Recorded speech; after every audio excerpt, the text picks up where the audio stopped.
Bryn, I was so moved by what you did for Aurea. It's clear she means a lot to all of you. Trust me, this is something you should show her directly. Come back when you've got the offering and I'll give you the key swatch.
One of Aurea's feathers would be beautiful as part of the offering for her father's grave.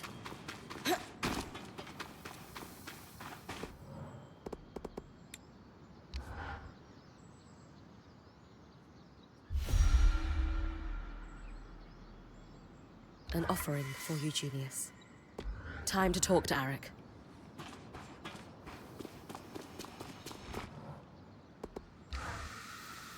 I've made an offering for Eugenius's grave. All right. Thank you for this.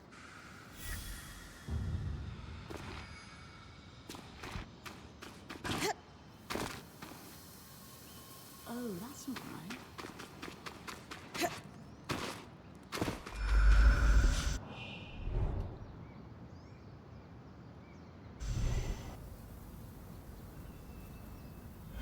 What is this place?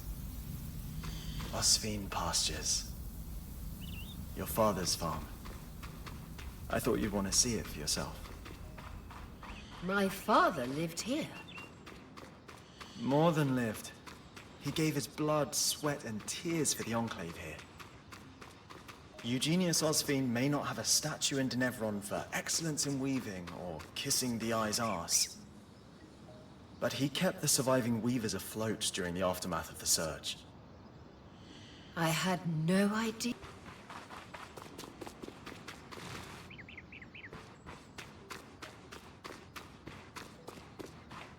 After the Surge, he only kept enough produce to take care of himself and his workers. The rest went to weavers across the Enclave, and his generosity led to many helping him in return. I can't believe he did so much for the Enclave. He was a true leader, if not in the most traditional way. A community of workers formed around him, including ex-points, who would transport his food across the Enclave in these caravans. Many of whom went on to form the Scouts as an organization that still exists within Cassidon's Hold today. So that's how you know all this.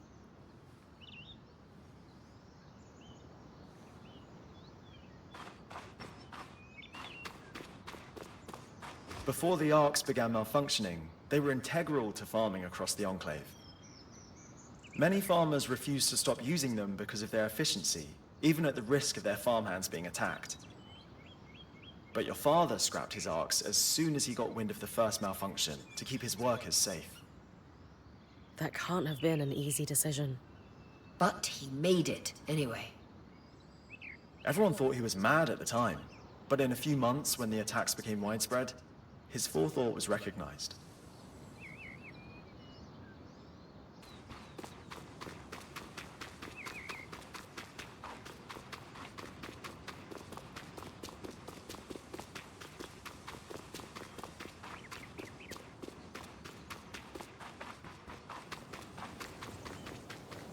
After the Surge, aftershocks destroyed many farms, including this one.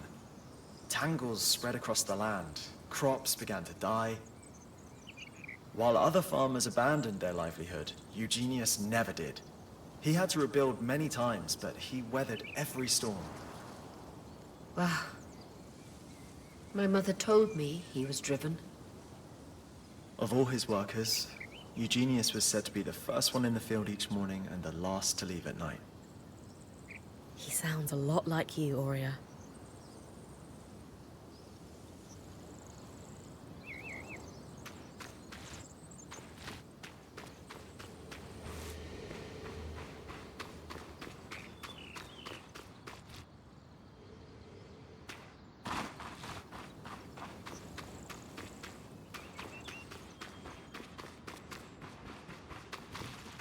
This looks like a wooden carving of your mother, Aurea.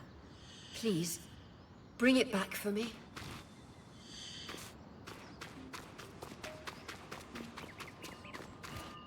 This must be your father's grave, Aurea. I'll place an offering here. It certainly won't be lonely. Are all these offerings for Eugenius, Eric? Some of the flowers are fresh. The scouts continue to take care of his grave to this day, to honor all the sacrifices he made for the Enclave. He must have been an incredible man.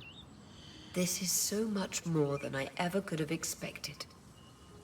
Thank you for showing me, Eric. Truly. And Bryn, when you come back to camp, there's something I need to do.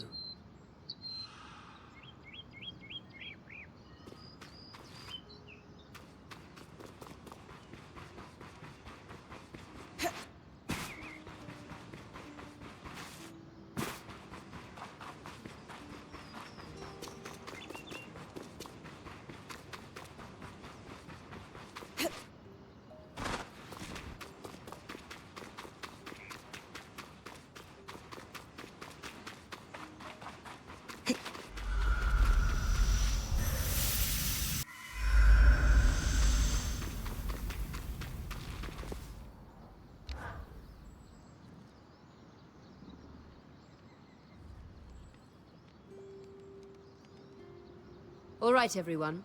It's no secret that my role in our band is changing.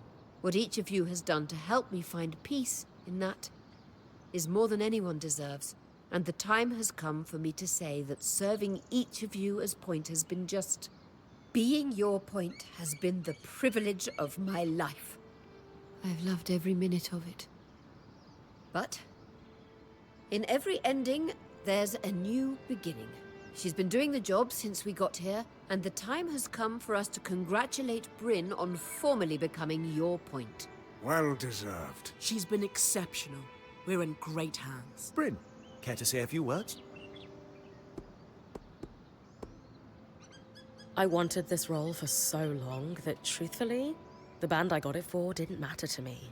But you've all taught me that this role means nothing without good people to serve.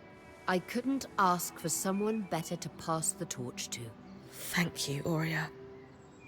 That means everything. You earned it. And I should have done it a while ago. It was just hard to let go.